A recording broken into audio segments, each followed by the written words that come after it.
মীমাংসা করা হয়। আমাকে দেখুন কি করেছে, দেখুন দেখুন আমি একজন স্কুল শিক্ষিকা, যতই বলছি মুখে মারা হাতে মারা রক্ত বার করে দিলে বন্ধ হলো। আমার মেয়েকে সদ্য অফিস থেকে ফিরেছে, এই দেখুন।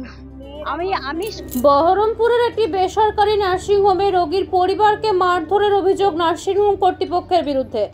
এই ঘটনায় নার্সিংহোম এলাকা চাঞ্চল্যের সৃষ্টি হয়। রোগী পরিবারের কর্তৃপক্ষ থেকে জানানো হয়, গত এক সপ্তাহ আগে জয়ারানী ঘোষ নামের এক মহিলাকে এই নার্সিংহোমে ভর্তি করা হয়। এক সপ্তাহ পরেও শারীরিকভাবে সুস্থ না হওয়ায় কলকাতা নিয়ে যাওয়ার পরিকল্পনা করা হয়। রোগীকে নিয়ে যাওয়ার সময় কাগজপত্র ও বকশিশ নিয়ে ঝামেলা সৃষ্টি হয়। পরবর্তীতে হাতাহাতি পর্যন্ত পৌঁছয়। পরবর্তীতে পৌরসভার চেয়ারম্যানকে জানানো হলে লোকজন এসে সমস্যার সমাধান করা হয়। দুই তরফই পুলিশে অভিযোগ জানিয়েছেন। ঘটনাস্থলে বহরমপুর থানার পুলিশ পৌঁছয়। সিসিটিভি দেখে ঘটনার পূর্ণাঙ্গ তদন্ত শুরু করেছে। অন্যদিকে হাসপাতাল কর্তৃপক্ষ জানান, সমস্ত ঘটনাটি রোগীর ঔদ্ধত্যর কারণে ঘটেছে। সমস্ত ঘটনাটি উল্টে অভিযোগ রোগীর আত্মীয় স্বজন নার্সিংহোম কর্মীদেরকে মারধর করেছেন। তো যেটা বলা হলো ওইটাই হয়েছে, কিন্তু মেন কথা হচ্ছে যে আমাকে মিলে 3-4 জন মারছে তো মারছে। মেয়ের মধ্যে একটা এখানকার স্টাফেরা মারছে, আর একটা ছেলেও ছিলেন যিনি আমার গায়ে হাত তুলেছেন, কি মেরে ক্লিপ ভেঙে দিয়েছে, মাথায় মারছে, বডিতে মারছে, গলার কাছে হাত তুলছে, ফোন কেড়ে নিচ্ছে, মানে রীতিমতন মারামারি চলছে ওখানে। আমি চাইছি যে আমরা এত ভালো ফ্যামিলি থেকে বিলং করি, আমাদের সাপোর্টে এত আছে, আমরা সবাইকে সাপোর্ট করি সোসাইটিতে। আমাদের মতন ফ্যামিলিতে এরকম অবস্থা, তাহলে সাধারণ লোকে কোথায় যাবে, তাদের কি হবে? এরা তো পেশেন্টকে সেই মেরেই ফেলবে। আর কী করে টাকা নেওয়া যায়? একটা সুস্থ পেশেন্টকে আইসিইউতে দেওয়ার টেন্ডেন্সি, কী করে টাকা নেওয়া যায় সেটার টেন্ডেন্সি। আমার নাম সিমরন ঘোষ, আমার দাদি হয়, মানে আমার ঠাকুমা। অলমোস্ট 1 উইক, গত 7 দিন ধরে। আজকে বিকেলবেলা ওনাকে রিলিজ করানো হলো। রিলিজ করার সময় সব ডকুমেন্ট সাবমিট করে দেওয়া হয়েছে, টাকা ক্লিয়ার হয়ে গেছে। তারপরেও 1 ঘন্টা 1.5 ঘন্টা পার হয়ে যাওয়ার পরে কিন্তু ওনারা রিলিজ করছেন না। ওনাদের যে টিপস দেওয়ার নার্সদেরকে, আয়ামাসিদেরকে, সেগুলোও চাওয়া হয়েছে, সেগুলোকে আমার যা দিয়েছে কিছু। তার পরবর্তী উনি রিলিজ করছেন না। একবার ওপর আমার হাজব্যান্ডকে যেতে হচ্ছে, একবার নিচে। আধার কার্ড নাকি নেই, আধার কার্ড জমা দেওয়া হয়েছিল। তারপরে ওনাকে শুধু হয়রানি করতে হচ্ছে। আমার শাশুড়িকে নিয়ে কলকাতা যাওয়ার কথা, 5:30টায় অ্যাম্বুলেন্স দাঁড়িয়ে আছে 1 ঘন্টা ধরে, কিন্তু এনারা রিলিজ করছেন। তাহলে আমরা পেশেন্ট নিয়ে যাবো কী করে? রিলিজ না যদি করি আমরা। এইগুলো বলার পরিপ্রেক্ষিতে অনেক একটু কথোপকথনের মধ্যে হঠাৎ ওনাদের হাত উঠে গেল আমাদের ওপরে, মারামারি, অকথ্য ভাষায় গালাগালি। এখানকার স্টাফরা প্রত্যেকে, আমার হাজব্যান্ড বলছে ম্যানেজমেন্টকে যখন কথা বলবো, কেউ ম্যানেজমেন্টে, আমরাই যা বলবো তাই, আপনাকে দিতে হবে, আপনাকে যা বলবো করতে হবে, আমরা ছাড়তে পারবো না, এইরকম ধরনের কথাবার্তা। তারপরে আমাদের মাননীয় পৌরপিতা নানুগোপাল মুখার্জিকে আমি ফোন করি যে আমাদের এরকম চলছে, পেশেন্টকে নিয়ে যাওয়ার জন্য কিছু ব্যবস্থা করুন।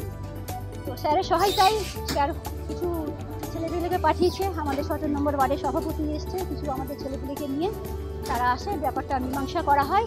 আমাকে দেখুন কি করেছে, দেখুন দেখুন আমি একজন স্কুল শিক্ষিকা, যতই বলছি মুখে মারা হাতে মারা রক্ত বার করে দিলে বন্ধ হলো। আমার মেয়েকে সদ্য অফিস থেকে ফিরেছে, এই দেখুন। আমি স্কুলে চাকরি করি, ছুটি নিয়েছিলাম কদিন। আমার মেয়ে ছুটি নিয়েছিল, স্পোর্টস অথরিটি অফ ইন্ডিয়ায় ট্রেনিংয়ে গেছিল।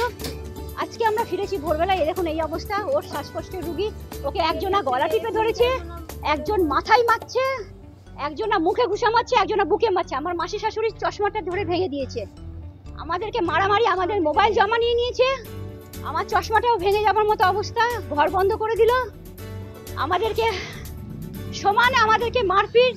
ছেলেরা এসে উল্টাপাল্টা কথা বলছে, ওরা ছাড়বে না পেশেন্ট, শুধু হয়রানি, ওপর নিচ করিয়েই যাচ্ছে। ওরা ছাড়ছে না, কেন ছাড়ছে না সেটা ওরাই বলতে পারবে। সব ডকুমেন্ট কমপ্লিট, তারপরে আধার নেই, একবার ওপরে আধার দিন, একবার নিচে আধার দিন, একবার ভেতরে আধার দিন, এইসব চলছে। এবার আপনি বলুন আমাদের কি করণীয়, আমরা কি করব, আমরা কোথায় যাব? আমার মেয়ে তো শ্বাসকষ্ট শুরু হয়ে গেছে, আমরা কমপ্লেন করতে থানায় যাচ্ছি। আমাদের কি করণীয়? আপনারা ন্যায্য ব্যবস্থা করবেন, নিবেদিতা হেলথ কেয়ার। আমরা এর ন্যায্য প্রতিবাদ চাইছি, যেন আমাদের মতন ফ্যামিলিতে যদি এই অবস্থা হয়, যেখানে কি আমাদেরকে সাপোর্ট করার সবাই আছে, যেখানে কি আমরা ক্যাশ পেমেন্ট করে দিয়েছি, কিছুটা মেডিক্লেম ছিল, কিছুটা ক্যাশ পেমেন্ট করে দিয়েছি, আমাদের মতো সম্ভ্রান্ত ফ্যামিলি, আমাদের মতো সমস্যাকে যদি এই অবস্থা হয়, সাধারণ মানুষ কোথায় যাবে? সাধারণ মানুষের সাথে আপনারা মিডিয়ারা যা ব্যবস্থা নেবেন আমরা সেটা মেনে নেব। আমার নাম মাধুরী ঘোষ, আমার ওয়ার্ড সভাপতিকে ডাকা হয়েছিল, উনিও এসেছেন, পাপাদা এসেছেন, পাপাদা ওয়ার্ড সভাপতি ছিলেন। আজকে আরেকটা দুপুরবেলা পেশেন্ট আমার শাশুড়ি, ওনাকে নিয়ে এক্ষুনি রওনা হয়ে ওনার মালাই চাকিতে উনি পড়ে গেছিলেন হঠাৎ করে, যে মালাই চাকিতে ক্র্যাক হয়ে গেছিল, দিয়ে উনি ভর্তি ছিলেন। ওনার এখন এই অবস্থা। তারপর এখন পরিস্থিতি, ওনাকে এখানকার ডাক্তার বলেছিল অপারেশন করতে। তো আমরা চাইছি আরো বেটার ট্রিটমেন্টের জন্য, আরো ভালো যখন সুযোগ আছে আমরা কলকাতা নিয়ে যেতে চাইছিলাম। ওনাদের বক্তব্য উনি আইসিইউতে দেবেন, ওনাদের একই, ওনাকে আইসিইউতে দিতে হবে, ক্রিটিক্যাল অবস্থা, আপনি নিজে রিস্ক নিয়ে যান। আমার হাজব্যান্ড কিন্তু সই করে দিয়েছেন, বন্ড সই করেছেন, তা সত্ত্বেও উনি ছাড়ছেন না। ওনাদের টেন্ডেন্সি আইসিইউতে ভরবেন, দুপুর থেকে ওনাদের একই বক্তব্য। আমাদের সব পেমেন্ট ক্লিয়ার আছে, আমাদের অনেক কিছু পিকচার্স আছে আমার হাজব্যান্ডের কাছে, যেহেতু আমি ছিলাম না ছুটিতে।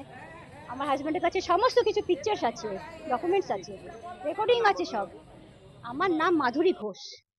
জয়রানী ঘোষ, একজন পেশেন্ট ভর্তি ছিল আমাদের এখানে। 3 দিন হচ্ছে পেশেন্টটা ভর্তি।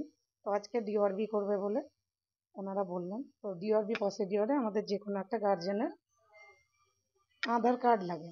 তো সমস্ত প্রসিডিওর হওয়ার পরে ওনারা যখন আমাদের কাছে ফাইলপত্র বুঝে নেবেন, এমন টাইমে আমরা হচ্ছে ওনাদের কাছে, মানে আগেই জানিয়ে রেখেছিলাম আধার লাগবে, কিন্তু ওনারা আধার দেবেন না। তো আধারটা চাওয়াটাই আমাদের অপরাধ। ওনারা আধার চাইতেই বললো কি কোনো কিচ্ছু দেবো না, আমার পেশেন্ট ছাড়ুন। মেজাজ নিয়ে উগ্র মেজাজে বলছে, ইভেন গালিগালাজও করছে। দিয়ে আমরা বললাম দেখুন, প্রসিডিওর মেনটেন করতে আমাদের এটা লাগবে, আমরা তো কাজ করি, একটু নিয়ে আসুন দাদা, নাহলে আমরা পেশেন্ট ছাড়তে পারবো না। এরকম করছেন কেন? কি করছি, বেশ করছি, আমার পেশেন্ট ছাড়, এরকম করে বলছে।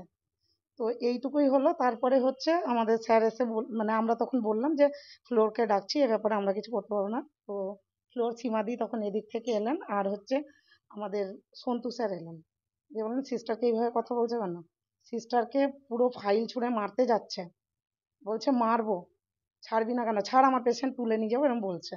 তো তারপরে বলা হলো যে স্যার বললো আপনি আমার সিস্টারের গায়ে হাত দেবেন, এত বড় সাহস, এরকম কি ধরনের কথাবার্তা, আপনি গায়ে হাত দিয়ে দেখান তো, এগুলো কি? আপনি প্রসিডিওর মেনটেন করুন, ফাইল ছেড়ে দিচ্ছি।